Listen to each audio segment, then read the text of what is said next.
৮৮% নম্বৰেৰে বিজ্ঞান শাখাত উত্তীৰ্ণ হৈছে ৰমেন বিশ্বাস।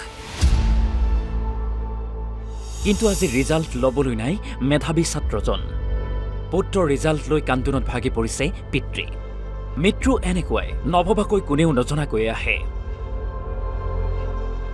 উচ্চতৰ মাধ্যমিকৰ চূড়ান্ত বৰ্ষৰ মেধাৱী ছাত্ৰ ৰমেনৰ পিতৃয়ে কোনোদিনে ভবা নাছিল যে তেওঁ এনেকুৱা এটা দিন দেখিবলৈ পাব। আজি উচ্চতৰ মাধ্যমিকৰ ফলাফল ঘোষণা হৈছে। ৰাজ্যৰ চৌদিশে ৰিজাল্টক লৈ উখল মাখল পৰিৱেশ।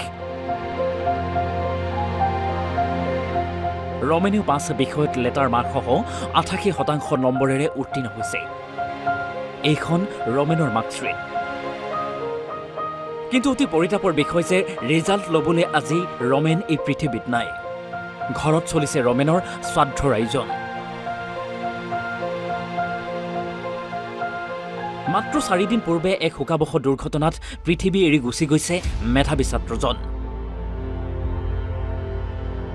ৰমেন বিশ্বাসে মনত চিকিৎসক হোৱাৰ সপোন পুহি ৰাখিছিল। ৫ মে'ত পিতৃৰ সৈতে নীট পৰীক্ষা দিবলৈ গৈছিল।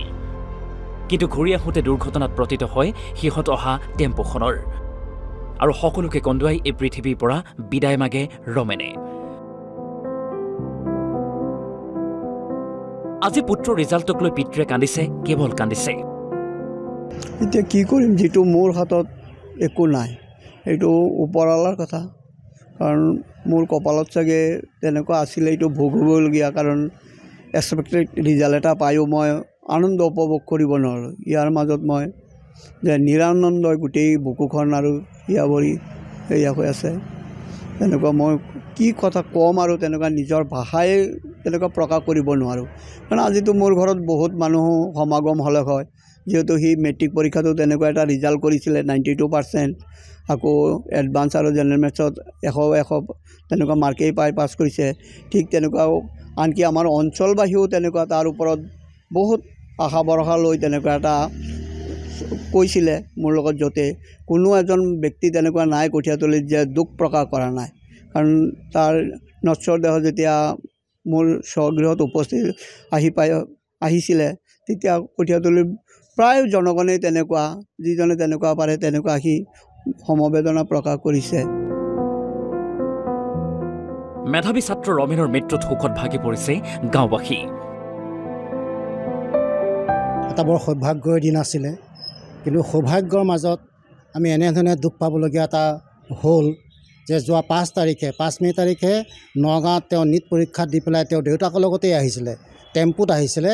আহি পেলাই পানীখাতিত এখন ৰৈ থকা ট্ৰেইলাৰৰ পিছত খুন্দা মাৰি পেলাই ডাঙৰ দুৰ্ঘটনাটো ঘটিল।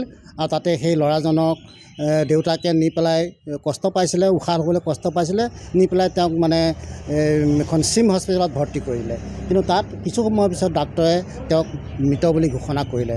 আৰু তাৰ পৰাই সমগ্ৰ কঠীয়াতলী অঞ্চলত মানে এনেকুৱা এটা দুখজনক বাতৰি বিয়পি পৰাৰ লগে লগে ৰাতিৰ ভিতৰতে সকলো মানুহ তেওঁ চিমছলৈ দৌৰ মাৰিবলগীয়া হৈছিলে। এই মেধাৱী ছাত্ৰজনৰ দুখত অন্তৰত সমগ্ৰ ৰাইজে কান্দিছে, কঠীয়াতলীবাসীয়ে।